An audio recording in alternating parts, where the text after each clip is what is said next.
Bernard Germont. Donc Bernard Germont nous arrive avec en main l'histoire du cross-country en Eure-et-Loire. Je ne sais pas si j'ai bien prononcé, si ça c'est cross-country ou Oui, cross-country. country. Hein. Country. Voilà. Alors, qu'est-ce qui est à l'origine de cette histoire et de cette passion pour le cross, Bernard? Bah, disons qu'à l'origine, j'ai travaillé sur le site du comité départemental pour annoncer les championnats départementaux de D'accord. cross. Oui. Et puis je me suis dit, il est peut-être intéressant de jeter un petit coup d'œil dans le rétroviseur et puis d'aller voir ce qui s'est passé il y a 10 ans, il y a 20 ans, il y a 30 ans. Mais ça à condition, bien sûr, de trouver Des archives. des archives. Alors, dans un premier temps, je suis allé au comité départemental où, bien sûr, on retrouve les archives Comité départemental d'athlétisme, d'athlétisme. D'accord. les archives les Hmm. plus récentes. Hmm. Et puis après, j'ai pris mon courage à deux mains, hein, et puis je suis allé aux archives départementales et à la médiathèque pour, le, au moment, pour le cas où je ne trouvais pas aux archives départementales. D'accord. Alors, donc, on dit 20 ans, 30 ans, mais je voyais que la première date qui est là, c'est 1890. Alors, Qu'est-ce qui 1800 s'est passé en 1890? alors, 1890, c'était le début des sports athlétiques en Eure-et-Loire, Oui, c'est-à-dire le rugby, la gymnastique. Le vélo avait commencé 2 ans plus tôt, oui, exact. mais le premier cross en 1890 dans la vallée de Chavannes. Ah bon. Ouais. Et alors, qui courait? Alors là, c'était lambda, je dirais, monsieur tout le monde qui venait courir. Les gens n'étaient pas licenciés à l'époque. Mhm. Je suppose qu'on ne demandait pas de certificat médical pour courir non plus. Et c'est un jeune garçon de 14 ans qui avait gagné. Alors, D'accord. je n'avais pas l'âge des autres concurrents, Mhm. mais sans doute qu'ils étaient plus âgés que lui, quoi. D'accord. Mais alors, comment retrouver, justement, qu'en 1890, le premier cross, c'était le cross de Chavannes? Alors, C'est écrit où, ça? il y a un monsieur qui, à l'époque, s'appelait Marcel Minet, qui était le rédacteur en chef de la partie sportive de la Dépêche De la d'Eure-et-Loire dépêche, et oui. plus tard de l'Écho républicain, Écho. Mhm. qui a sorti quelques petits carnets où j'ai pu retrouver ses premières informations. D'accord. Alors, cette histoire du cross en Eure-et-Loire, quelles ont été les grandes étapes à partir de 1890? Alors 1890, premier cross, 1892, création de clubs au lycée Marceau. D'abord, les internes ont créé un club, Les scolaires, oui. puis les externes. Mhm. Ensuite, la création du vélo sport chartrain en 1897. Oui. C'était les premières. Et Mhm. puis démarrage de championnats régionaux, qui étaient les championnats régionaux de Beauce à l'époque. De Beauce. Alors la Beauce comprenait l'Eure-et-Loire, le Loiret Et le et Loir-et-Cher. une partie des Yvelines. Et une partie des Yvelines. Il n'y avait Ouais. pas le Loir-et-Cher? Non, non, Ah bon. non, pas l'origine. D'accord. Donc, effectivement, les premiers championnats. Et donc, après ces championnats, comment ça s'est organisé? Est-ce que ça s'est organisé à partir du comité départemental d'athlétisme? Comment se sont structurées les grandes compétitions en cross en Eure-et-Loire? Alors, il y a d'abord eu des championnats régionaux, puisqu'il n'y avait pas de comité départemental d'athlétisme et pas de championnat d'Eure-et-Loire. Oui. On disputait les championnats régionaux, les championnats. C'était donc la région qui organisait. Oui, c'était la région qui a organisé. D'ailleurs, le premier championnat a eu lieu à Châteaudun. Oui. L'année d'après, il avait eu lieu à Dreux, donc il y avait Mhm. quand même en Ah oui. Eure-et-Loire des athlètes Des athlètes, qui oui. répondaient à la demande. Mhm.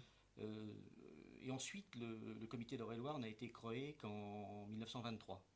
D'accord. Et là, le comité d'Eure-et-Loire a été créé le 22 avril au matin, et les championnats départementaux ont eu lieu le 22 avril l'après-midi. Donc on peut pas, on peut pas Être dire. plus près de l'événement. Ouais, vraiment, là, On c'était. était au cœur Oui, de l'événement, là. D'accord. 1923, oui, c'est effectivement un des premiers comités départementaux, oui, hein. oui, oui. Parce que après, il s'en est créé beaucoup, mais on était certainement dans les 10 premiers comités Oui, départementaux. oui. Ouais, il y avait eu le D'accord. foot avant, bien sûr, Voilà, c'est le ça. rugby Oui, oui. et la gymnastique. Et la gym, c'était bien sûr les grands comités départementaux donc, qu'il y avait là. Alors, donc, quelles ont été les grandes étapes de l'évolution du cross? Donc, à partir du moment où le comité départemental a été mis en place en 1923, est-ce que le cheminement a été continu ou est-ce qu'il y a eu des moments creux? Est-ce que la guerre, par exemple, a arrêté les compétitions? Comment ça s'est passé? Alors, la guerre n'a absolument pas arrêté les compétitions. Il y a eu des championnats départementaux pendant toutes les années de guerre. Ah bon, J'étais surpris, mais effectivement, il y a eu des classements pendant toutes les années. on pourrait penser effectivement que ça s'était arrêté, mais non. Non, non. D'accord. Et au nombre de participants, on ne sait Mais pas. ça n'avait pas baissé non plus. Pas baissé non Non, plus. non, Donc quantité et organisation à l'identique. ouais, l'identique. D'accord. Alors, quels ont été les grands moments du cross en Eure-et-Loire, sur le plan de l'histoire du cross en Eure-et-Loire? Alors les années 40 avec l'arrivée de Jean Gallet. Oui, bien sûr. Jean Gallet dont le cross n'était pas forcément la spécialité, qui Non. était plutôt un spécialiste du 3000 Du mètres 3000 steeple mètres, et du c'est 1500 ça. mètres, Mhm. puisqu'il a été champion de France plusieurs fois Oui. sur 3000 mètres steeple, Mhm. mais qui se débrouillait aussi bien Bien, en oui. cross. Hein. Mhm. C'était son entraînement foncier, je dirais. Ouais, c'était son foncier. C'était ça. Ouais, Hein. ouais. Mhm.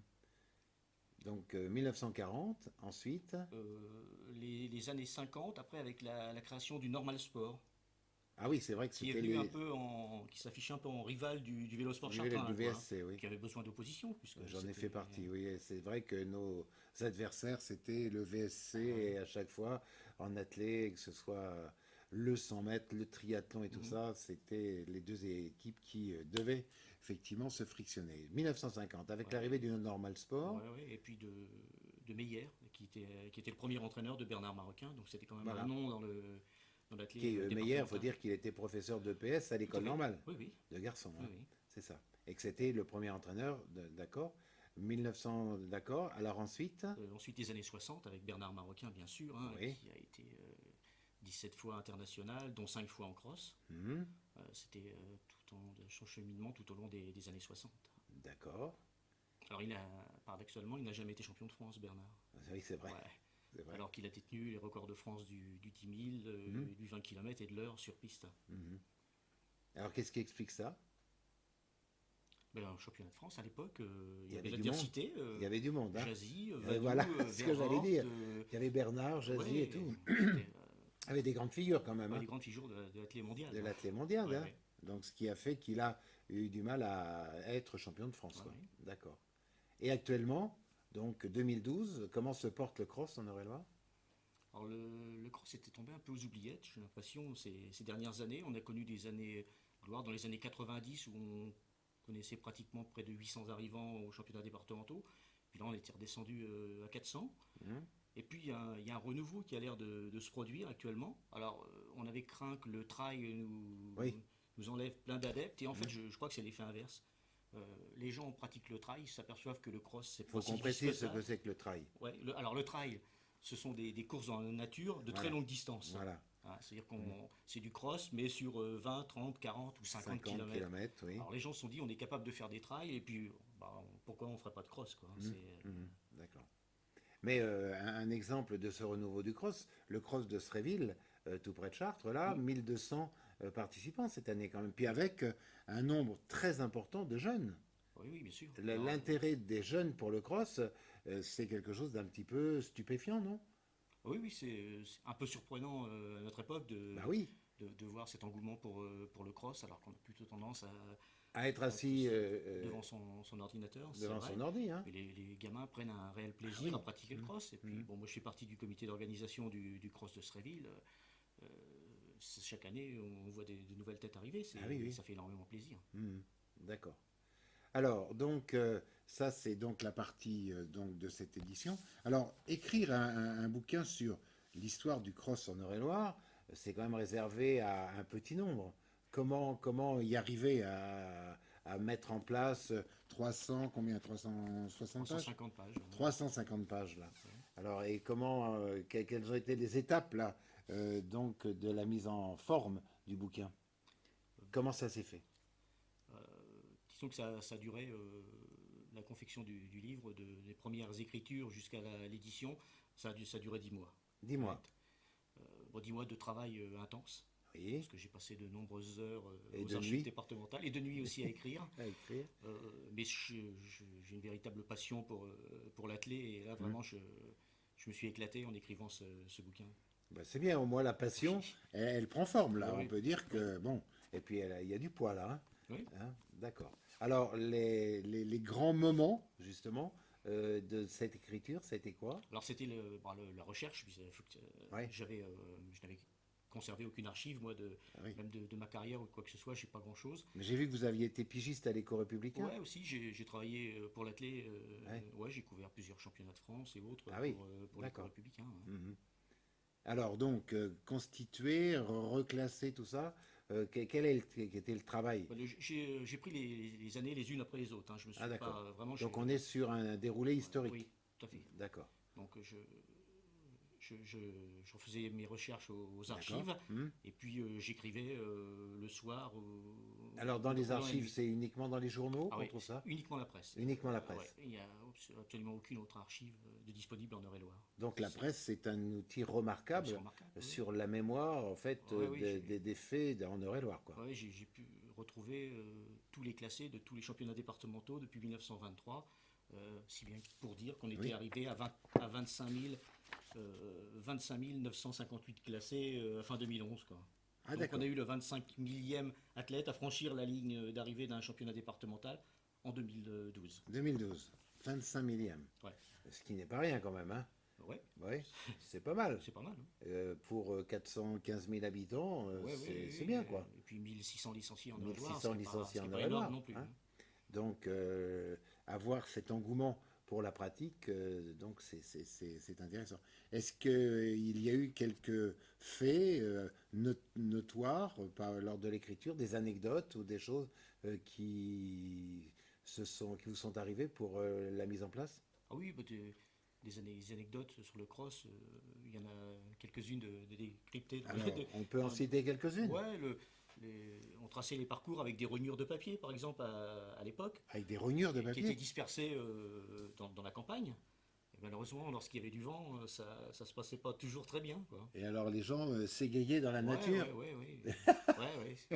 C'était du Parfois, cross sauvage, là, ouais, hein. ouais, c'était un peu sauvage. Ou alors le passage de fil de fer barbelé, j'ai trouvé en Ah bon? 1930 à la loupe où tous les concurrents étaient rentrés bien égratignés, quoi.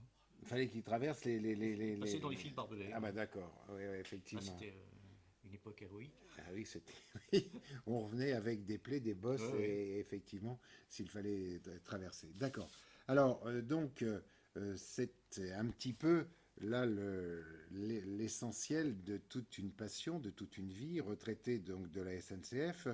Euh, et vous avez été athlète vous-même? Ah oui, bien sûr, oui. Alors, parlons-en. Alors moi, j'ai débuté l'athlé en 1967, saison Oui, 66-67, hein.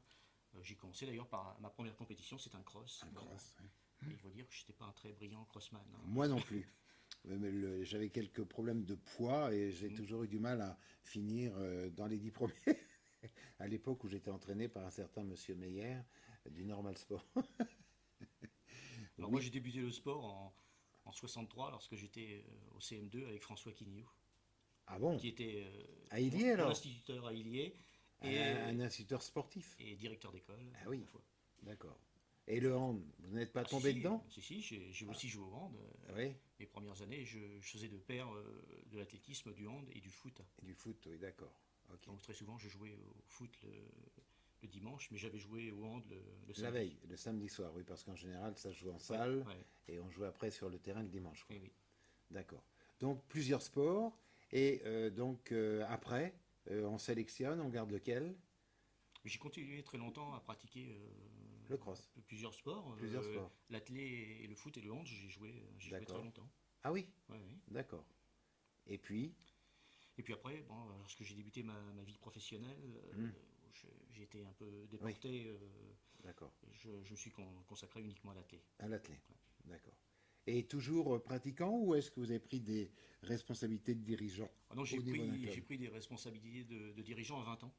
À 20 ans. À 20 ans, j'étais secrétaire de mon club d'athlétisme. Ah d'accord. Alors en même temps que l'athlète, le dirigeant. Dirigeant, ouais. D'accord. J'ai continué puisque Toujours, toujours, je pratique toujours, ouais, dans toujours. les championnats vétérans. D'accord. Et alors, si on jette un coup d'œil sur cette évolution depuis pratiquant et dirigeant à 20 ans et aujourd'hui, comment vous analysez, comment vous voyez cette évolution de l'athlétisme et du sport en France? Disons qu'à l'époque où j'ai débuté ma carrière de dirigeant, on vivait avec très peu de moyens, même si Oui. maintenant on trouve que les moyens sont insuffisants. Là, on n'avait pas de moyens du tout, quoi. Mhm. On en était à vendre les autocollants ou des calendriers pour apporter un peu de Avoir monnaie 3 sous, au quoi. club. Oui, Et puis des déplacements ou autres, c'était déplacements personnels, hein, personnel, oui. Mhm. Donc pas de moyens et on faisait face. Et on faisait face quand même, oui, oui. D'accord. Oui, et on prenait autant de plaisir, je pense. Oui, on prenait autant de plaisir, c'est sûr que ça c'était un point important de la pratique Ouais. sportive. Autre donc chose qui caractérise l'évolution de l'athlé aujourd'hui, comment vous voyez l'athlétisme, parce que vous avez un président de l'athlétisme au niveau national qui est assez critique avec le fonctionnement du sport en France. Oui, oui, oui. Bon, c'est quelqu'un qui est très ouvert. Je crois que la fédération a multiplié les activités pour s'ouvrir un maximum, Ah oui, genre aller chercher les gens dans les dans quartiers les quartiers, ouais. pour pratiquer l'athlé, les conventions avec les collèges, un collège, ce sont des opérations qu'il fallait absolument mettre en place pour survivre, je dirais. Mhm. Pour de survivre et se développer Oui, quand se même. développer aussi, oui. Hein. Survivre premièrement, puis Oui. se développer ensuite. Hein. Mhm. Et ça vous semble bien ça est-ce que vous pensez que les gens sont formés pour ça? Et est-ce que le rapport, par exemple, vous pourriez le faire, vous intervenir dans une école, ou est-ce qu'il faut passer par des professionnels ayant une qualification pour... Comment ça se Non, peut? Comment vous voyez ça? je crois qu'on peut le faire. Moi, personnellement, oui, je me sens tout à fait capable de le faire, mais encore faut-il avoir une vraie passion pour son sport, quoi, hein. Oui. Mhm. C'est pas forcément le caractère de tout le monde, hein. Non, non, tout le monde n'est pas pédagogue, tout le Non, monde non, n'a pas non, envie de faire. non. Ce qu'on peut regretter à certains athlètes, c'est d'être effectivement bloqués sur leur individualisme, sur leur individu, sur leur ego, Mhm. et ne pas donc en faire profiter donc les autres. Oui. Mm. Mais nos porte-paroles, ça devrait être nos meilleurs athlètes, en fait, hein. Mm. Je crois que Christophe Lemaître, lorsqu'il intervient dans un collège, c'est énormément apprécié. Il n'y a Tout à fait. il y a pas de souci. Quels sont vos espoirs? Parce que donc le cross est important. Les JO arrivent dans quelques jours là. Mhm. Comment vous voyez la place de l'athlète français dans les JO de 2012 à Londres? Bon, je pense que ce sera une, deux ou trois médailles, quoi, Ah oui. pas plus. Mais je pense que même une seule, ça suffirait pour Mm. satisfaire le plus grand nombre et de permettre à l'athlète de se développer. Parce qu'une médaille olympique, je crois qu'il n'y a rien de tel pour. D'ailleurs, il faut que les clubs s'y préparent Mm. à pouvoir accueillir les jeunes qui seront candidats ou qui frapperont à la porte de nos clubs au lendemain des Jeux Olympiques. On voyait tout à l'heure avec notre collègue Jean Liard que l'aïkido n'était pas un sport olympique et que c'est un frein effectivement au Mhm. développement, à la connaissance et à la Fait, ouais. médiatisation. Ouais, ouais, ouais. Aujourd'hui, malheureusement, on est dans une société où la médiatisation a pris le pas Mhm. quelquefois sur l'activité même et c'est pourquoi on est obligé de passer sous les fourches codines de cette médiatisation. Ouais. Alors une ou deux médailles, d'accord. Vos meilleures chances, vous les pointez, non? Aujourd'hui? Bah, oui, je crois que Renaud Lavigny Oui, à la perche. à la perche, oui. Bon, le maître Ensuite, sur 100 mètres, sans doute pas, parce que compte tenu Usain des Bolt, Jamaïcains, d'accord. des Et des Américains, Américains, très on difficile ne sait même pas. Hein. d'entrer en finale, mais Oui, pourquoi pas. pourquoi pas. Voilà, malheureusement, On a une bonne pépinière sur Dreux quand même, là, avec les sauteurs et tout, là. sur Dreux, oui, Hein, une excellente pépinière de triple de sauteur. triple sauteur qui était assez extraordinaire quand Ouais. même. Mais là aussi, c'est la passion d'Hervé Bouffinier Voilà. qui fait beaucoup, hein. On disait tout à l'heure, souvent ce sont les hommes qui Ouais, ouais. conduisent à la réussite des athlètes. Et vous le pensez, ça, vous le partagez? Ah bah bien sûr, oui, oui. Oui. Hervé Bouffinier, c'est quelqu'un qui est reconnu au niveau national en tant que technicien, donc Mm. on a envie d'aller vers lui, quoi. C'est quelqu'un qui est très ouvert, hein, à tout, même aux athlètes des clubs Les extérieurs clubs extérieurs. au Dreux AC. Oui, oui, tout à fait, oui. Et on parlait tout à l'heure des relations entre l'athlétisme et l'école, l'athlétisme et les enfants. Qu'apporte l'athlétisme aux enfants? Bah, se découvrir en fait l'athlétisme, puis ça forge le caractère, quoi. Le cross, lorsqu'on sort d'un cross, on sait ce qu'on a fait, il y a pas de souci, quoi. Le chronomètre, Ben oui, juge de paix, c'est il y le a juge pas de de, paix. on peut pas se reposer sur son copain, contrairement au sport collectif où le footballeur, s'il n'a pas été très bon et qu'il a 11 Mhm. collègues qui ont été très forts, ça peut encore passer. Mhm. En athlée, malheureusement, on ne L'arbitre, il ne peut. faussera pas le jeu, là. Non, non, on ne peut compter que sur soi. On est soi-même son propre Oui, arbitre. oui. Donc développer son propre arbitre, ça vous semble important? Ah oui, c'est très important. Oui. Ouais. Ensuite, L'apprentissage, alors l'avantage de l'athlétisme, c'est qu'on offre une multiplicité de la disciplines, hein. discipline, Donc tout à fait. on peut faire son choix, hein. Moi j'ai Mhm. débuté par le cross, puis très vite j'ai vu que le cross ça me convenait pas. Mhm. J'ai pu m'orienter et j'étais un touche-à-tout de l'athlétisme. Et c'est peut-être pour ça que ma passion a été aussi dévorante, hein. Mhm. J'ai tout fait du 50 mètres au marathon, toutes les disciplines, Mhm. sauf le 3000 mètres steeple. Ah bon? Pourquoi? Pas eu l'occasion, j'ai eu l'occasion dans des interclubs de faire des 400 haies ou des choses qui me convenaient pas tellement, mais Mhm. pas eu l'occasion de faire un 3000 mètres Pour steeple. ouais. C'est pas maintenant, à mon âge, que je vais débuter. Peur de laisser les pointes dans... Oui, ou la rivière. Qui fait Et la un peu rivière peur, qu'il c'est faut vrai, franchir. c'est assez impressionnant. Oui, c'est impressionnant parce que pour en avoir fait, c'est vrai qu'à certains moments, on arrive mal dans la rivière. D'accord. Et donc, votre écrire un bouquin comme ça, c'est quand même une énorme satisfaction. Oui, c'est ce que me disait mon épouse. Alors, moi, je suis un éternel insatisfait. En Ah, fait, et là, elle me dit, c'est la première fois que je t'entends dire que tu es satisfait de toi. Effectivement, je suis assez satisfait de ce que j'ai fait. Et puis, les échos que j'ai pu avoir, les gens s'y retrouvent bien, quoi. Les anciens athlètes ou même les plus jeunes se retrouvent bien dans le. Et je n'ai pas absolument pas romancé, quoi. C'est non, vraiment du d'accord. fait Hmm. Ouais, réel. on trouve les noms, etc., etc. D'accord, par rapport à ça. Bon, ben, on va essayer effectivement d'en faire la promotion, hein, parce que l'Eure-et-Loire est cité, le cross-country, on en connaît maintenant une date originelle Mhm. en Eure-et-Loire.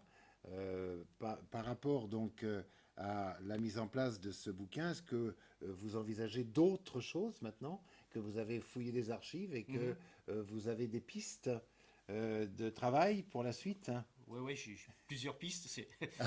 Je devrais pas en parler à ma femme non plus parce que Non, non, mais on ça, ne lui dira pas, on le laissera sur le CD. Oui, j'envisage alors c'est les 50 ans de la Ligue du Centre là, Oui, et je me suis mis d'accord avec le président de la Ligue hier soir pour écrire un petit ouvrage sur les 50 ans de cross en Ligue du Centre, en Ligue du Centre. Alors oui, là, ce serait plus régional. plus régional. Et un peu moins Oui, épais que ça, oui, quoi. oui, bien Et sûr. plus rapidement, plus Ouais, rapide à faire. ouais. D'accord. Mais et ma deuxième piste, c'est écrire un ouvrage sur les grandes dates du sport en Eure-et-Loire, mais plus généralement Du sport en de tous Eure-et-Loire, les sports. de tous les sports. Ouais. Alors vous remonteriez là au-delà de 1890? Ce que je peux trouver avant, mais bon, je suis pas sûr d'avoir beaucoup de Non. grandes dates avant. Par contre, à partir de cette période-là, oui, Oui. effectivement, il y a Oui, quand même de 1900, nombreux événements qui se sont qui déroulés sont déroulés, oui. en Eure-et-Loire. Oui, ça serait intéressant, ça, d'avoir les grandes dates du sport en Eure-et-Loire. Mhm. Ben là, il faut nous dire, hein, parce que nous, on essaiera de vous accompagner dans cette recherche, parce que ça fait partie de la collecte que nous réalisons, donc avec le CDDP, avec le Conseil général. Et merci pour votre participation, Bernard Germont, et en espérant que ce premier livre sera suivi d'un deuxième, je ne dis pas d'un second, parce qu'on ne s'arrête pas au deuxième, et d'un troisième. Et donc, bon courage à Ok, vous et merci de nous avoir fait participer votre passion pour le cross et de nous avoir fait découvrir les grandes étapes du cross avec des grandes figures. Euh, Monsieur Gallet, Monsieur Marocain et d'autres, je mhm. pense, non? Ah oui, Claudette Leclerc, qui a été aussi championne de Ben oui, France, quand même. ou Ali El Karat, plus récemment, en 2006 et 2007, qui a été champion de France de vétérans. Voilà. Merci. Merci. Voilà. Et à la prochaine Oui, pour le prochain bouquin. oui, bien sûr. Merci.